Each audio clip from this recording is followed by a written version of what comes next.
नमस्ते दोस्तों, old is gold में आपका स्वागत। स्वास्थ्य संबंधी चर्चा में होम्योपैथिक के अंदर मैं आपको जो नाखून होते हैं इसको नख मंडल के नाम से बीमारी को पुकारा जाता है।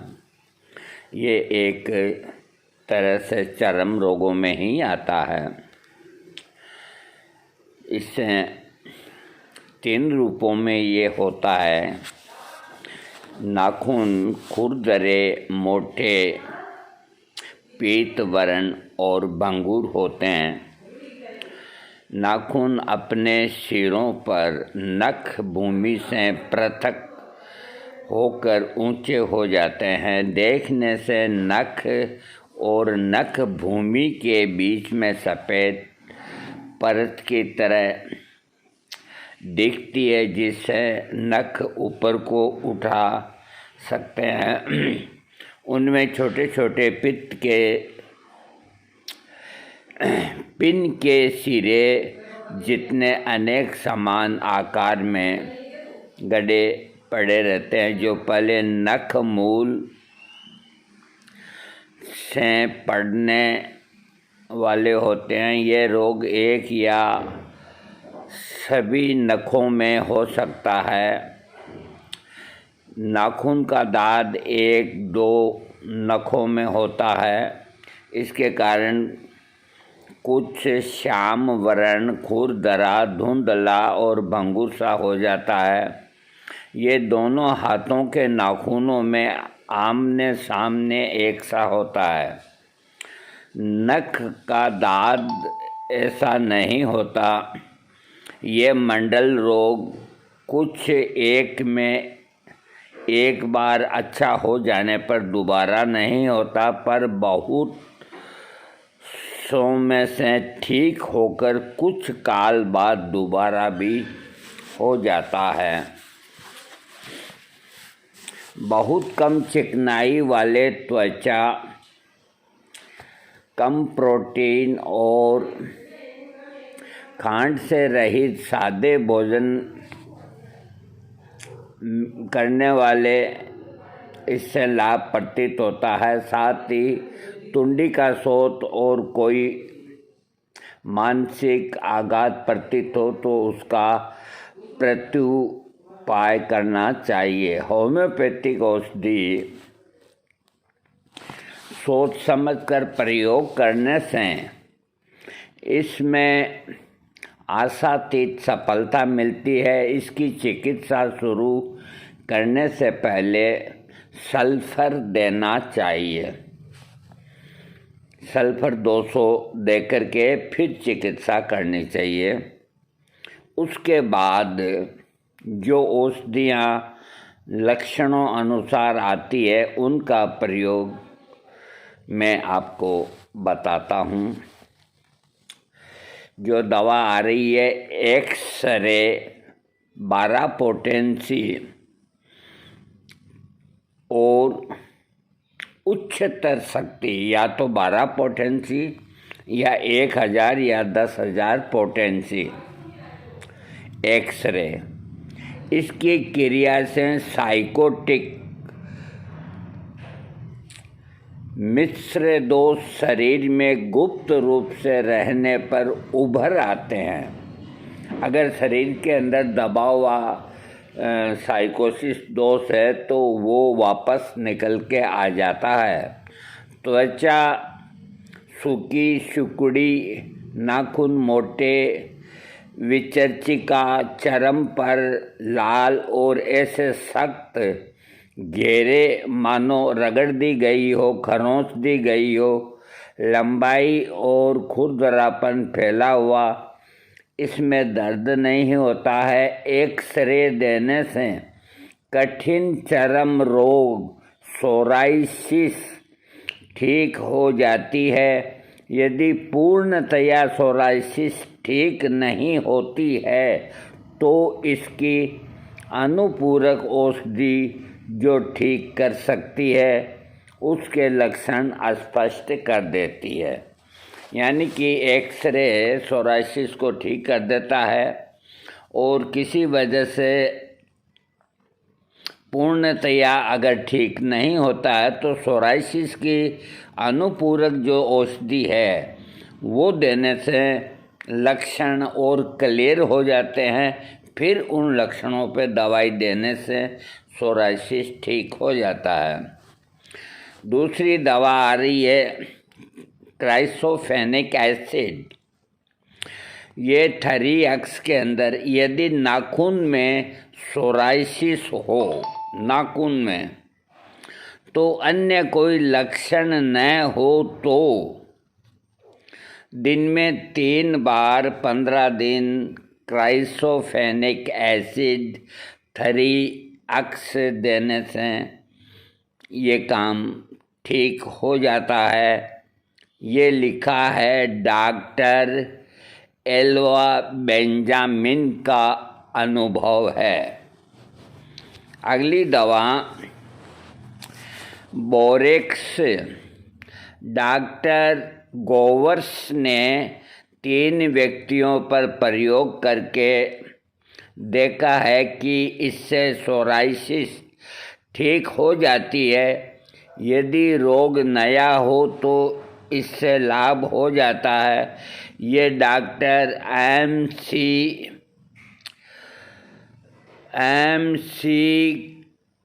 कलीबेरी की विश्वसनीय औषधि है। अगली दवा आर्सेनिक विचचिका। चर्म में सूजन, पीड़िकाएँ, चांटेदार ठंडक तथा खुजलाने से वेदना युक्त ये सोराइसिस में प्रयोगनीय हैं। इसके प्रयोग से इसके प्रयोग से सर्वप्रथम प्रभाव होता है कि दाने अधिक मैं क्या करूं, ये किताब के पृष्ठ चिपक गए। हाँ लाल हो जाते हैं और सूजन आ जाती है। यदि ये समझ में आया नहीं जान सके तो जब तक रोग अच्छा होने का अवसर उस समय तक भ्रम उत्पन्न हो जाएगा और अनावश्यक रूप से औषधि से अधिक पर्याप्त मात्रा में देते रहेंगे। डॉक्टर वीगर ने यह लिखा। अतः इसका देखते ही औषधि का प्रयोग सोच समझकर करना चाहिए। Doctor C.W. की पुस्तक होम्योपैथिक की साइंस ऑफ थेराप्यूटिक्स के अध्याय में ये बात लिखी है। आर्सेनिक L4X विचूर्ण का प्रयोग सबसे पहले बताया गया है। हाँ, हाइड्रोकोटा एशियाटिका हाइड्रोकोटाइल जो मंडूक पड़ने से बनी हुई दवा होम्योपैथिक में इंडियन दवा है। ये हाइड्रोकोटाइल एशियाटिका 6 पोटेंसी धड़, हाथ, पैर, हथेली में गोलाकार रूप में चक्कर खाते हुए विचर्चिका उत्पन्न, परत का मोटा हो जाना तथा चोटों का उतरना, दाग, साथ ही चोंटेदार किनारे, शुष्क उद्भेद, असहनीय खुजली। अगर इस तरह का लक्षण है तो हाइड्रोकोटाइल 6 पोटेंसी 3 बार दें। अगली दवा थायराइडिनम 30 पोटेंसी विचर्चिका जिसके मेदाधिक्य यानी कि मोटा आदमी सूखी अपुष्ट, हाथ पैर ठंडे, खुजली, रात को वह हवा में निकलने पर लाल चोंटेदार उद्भिद सारे शरीर में चकत्तों की तरह फैले हुए विसर्जिका यानी कि सोराइसिस की खुजली में लाभदायक है। Thyroidinum 30 potency. हाइड्रोकोटाइल और थायराइडिनम के लक्षण आपस में मिलते जुलते हैं। ये दोनों सदृश्य औषधियाँ हाइड्रोकोटाइल 6 दिन में 3 बार और थायराइडिनम 30 रात को 1 बार देने से बहुत से रोगियों को लाभ हुआ है, परंतु इसकी चिकित्सा के प्रारंभ में सल्फर फिर एक्सरे का प्रयोग होना चाहिए। हाइड्रोकोटाइल एशियाटिका 30 नित्य 4 बार और रेडियम ब्रोमाइड 30 1 बार नित्य कुछ सप्ताह लेने से लाभ होता है। ग्रेफाइटिस,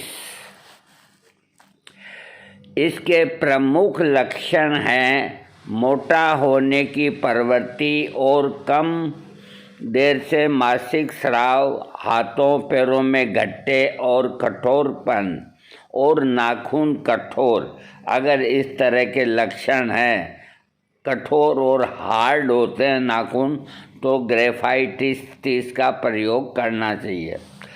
अब ये लिखते हैं कि एक 71 वर्ष का व्यक्ति मंडल से जीवन भर कष्ट पाता रहा। मंडल का मतलब ये सोराइसिस, नाखून टेढ़े मेढ़े और गट्टे और नाखून सख्त, तो उसको ग्रेफाइटिस उच्च शक्ति में दी गई तो वह बिल्कुल ठीक हो गया। ये लिखा है डॉक्टर F.K.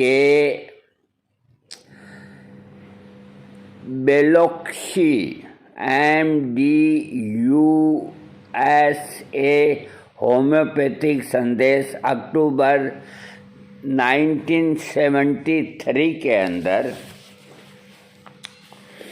तो दोस्तों, ये मैंने आज आपको नख मंडल यानी कि सोराइसिस और नाखूनों संबंधी जो बड़ी टिपिकल और कठिन रोग हैं, इसकी औषधियाँ लेने का तरीका और सारी बातें मैंने अपनी ओर से आपको बताई है।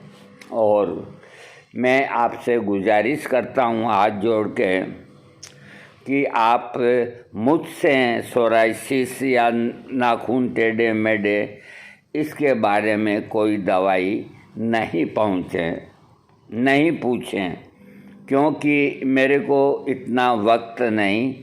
दूसरा जो सबसे बड़ा कारण है वो मैं आपको बताता हूँ, जो इस किताब में नहीं है। वो कारण ये होता है कि सोराइसिस और इस तरह के जो स्किन डिजीज होती है उसमें एग्रावेशन होने का आप यूँ मान के चलो कि 80% चांस होते हैं।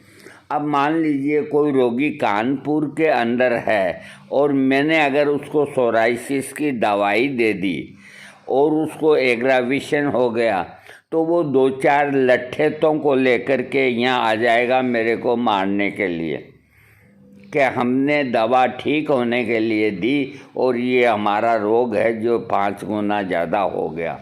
ये एक सबसे बड़ी मेरे सामने कठिनाई है।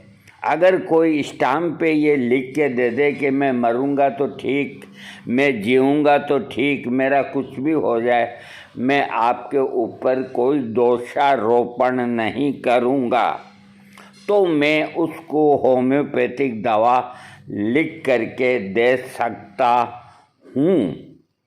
अन्यथा मैं ये सेवा नहीं दे पाऊँगा, इसलिए मुझे आप क्षमा करेंगे। वीडियो देना, दवाई की जानकारी देना, ये मेरा फ़र्ज़ है जो मैंने अदा किया है। थैंक्स।